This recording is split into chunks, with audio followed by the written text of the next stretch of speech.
What do you mean by understanding? Uh, hadn't we better refer to the concept of understanding, or would you rather prefer to speak of the idea of understanding? No, I want to ask about understanding. I don't want to ask about go on to a sidetrack about the concept, because then we would have to ask what is the concept of the concept, and the same, and likewise with the question of the idea. I only want to ask what is understanding.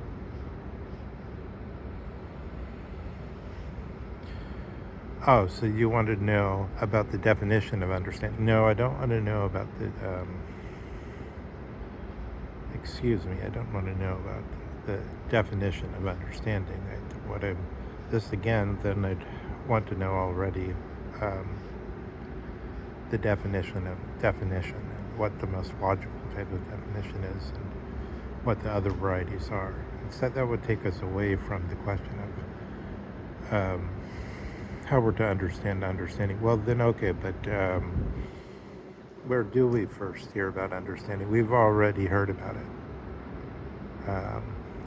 We've heard about it. We could all try to remember when we first started talking about whether we understood something or not. So you want to make a history lesson about how it happens exactly in quote-unquote phenomenology, about how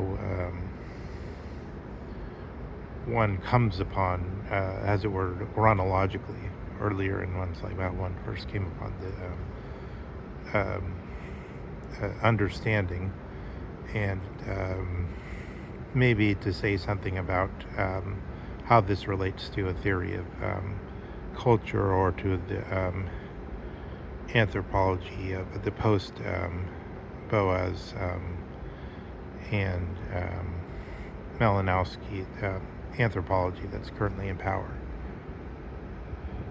But again, this would take us on to sort of a long path about the history of the of understanding. But I don't really want to know about the history of understanding. I want to know about understanding. So how do you propose to proceed then? How do we do this? Let's look actually not at the history of understanding, but instead let's look at what languages thinking or telling us in the word understanding, thinking or telling us, you say.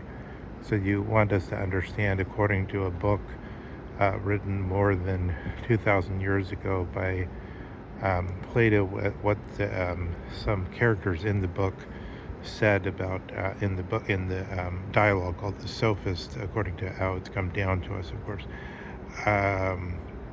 about how dianoia, which we somehow translated as thinking, how dianoia means the same as speech or logos, that logos or speech and thinking or dianoia are the same thing according to Plato, and therefore when speech tells us things, that's what thinking is.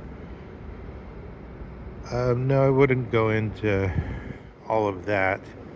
I would set that aside, and instead I would only say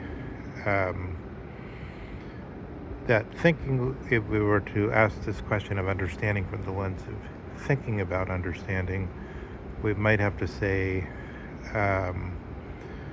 that in thinking is very much like remembering, in the sense that thinking is not only language telling us things, but it also involves something like the other day, for instance, I couldn't remember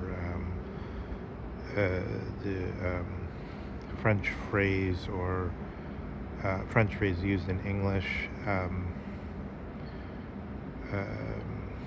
And now I think I'm not sure that I can recollect it perfectly. So now I tried to recollect it. I'm going to say beyond pensant.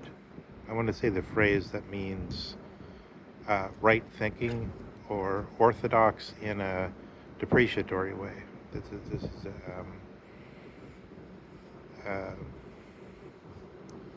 bien pensant's um, um, stance this man is taking, or the opinion that is proffering, is the orthodox opinion. Thinking would seem to happen also where remembering happens, and thus we have this notion also overlaid in psychoanalysis of the concept is philosophic, and it goes back earlier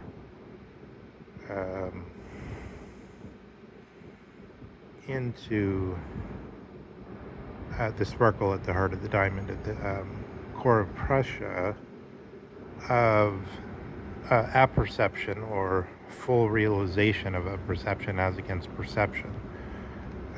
This was taken up in many different philosophic ways, but I think, thinking, if we were to ask about understanding and then we were to say, well, let's think about understanding, there's something similar in that, and maybe the most sharpest way to say it is what Descartes says is there's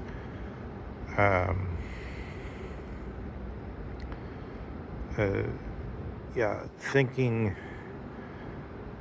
implies an object of thinking, so that you think you understand what understanding is, but then when you think about it, you see maybe you were mistaken, just as you think you have your keys, and then you realize something, and then you realize you were thinking wrongly about it. But there's, as it were, this thinking state, which is wrong and unobjective, when it shifts back over to the other state, which is supposedly right, and now the objective one, it happens totally seamlessly, but yet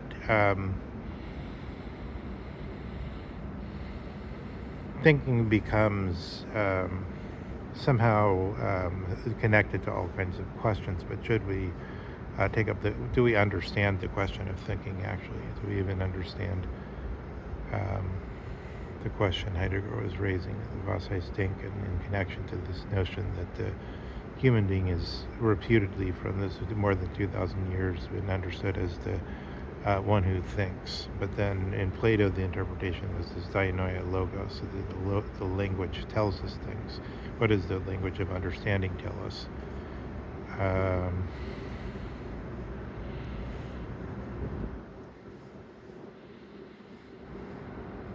But that maybe,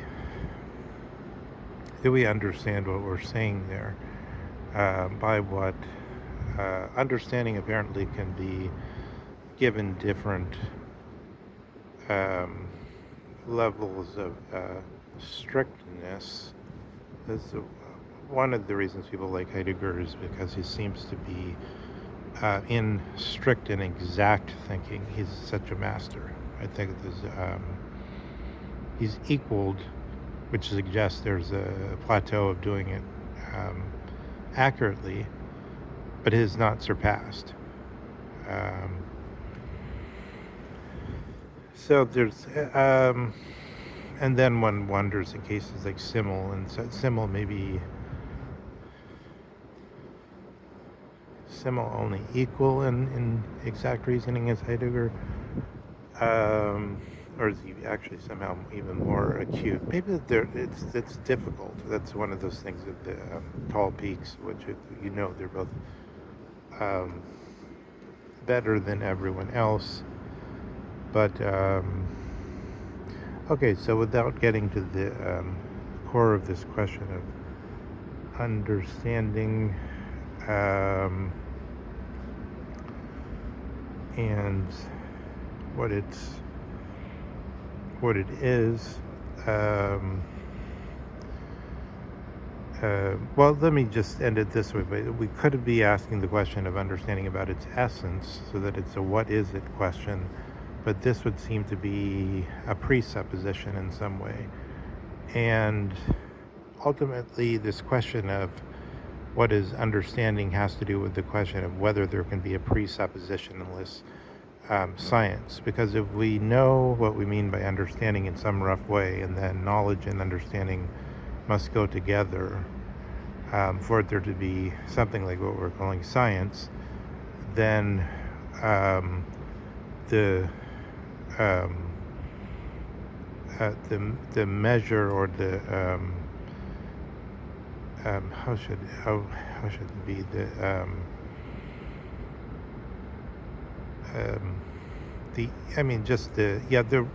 rule, just the rule by which we decide what we were looking for in a science would seem to be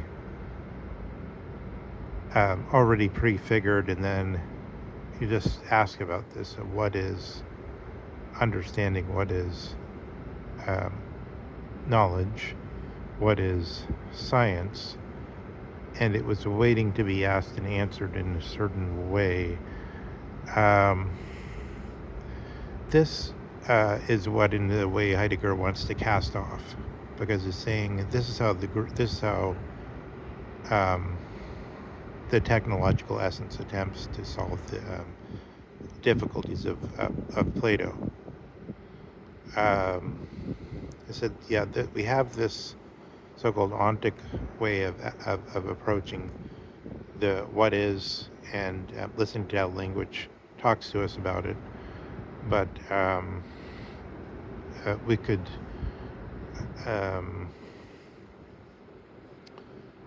break out of that way. But then on the other side, you get the Husserlian way, which is really the Cartesian way taken to the as far as it can be taken. But Heidegger keeps trying to stay with the being question, seeing that we have several examples of trying to push this being question, and then the what is question about the essence, or about the object of nous, about the immediate intuited thing, tree or whatever. And we always understand Heidegger in some way in connection, therefore, to the history, which when he tries to get the most radical orientation on like what kind of being we are, so he can fix himself to have real convictions about anything, he always remains in this orientation with the first beginning, or this Western deposit.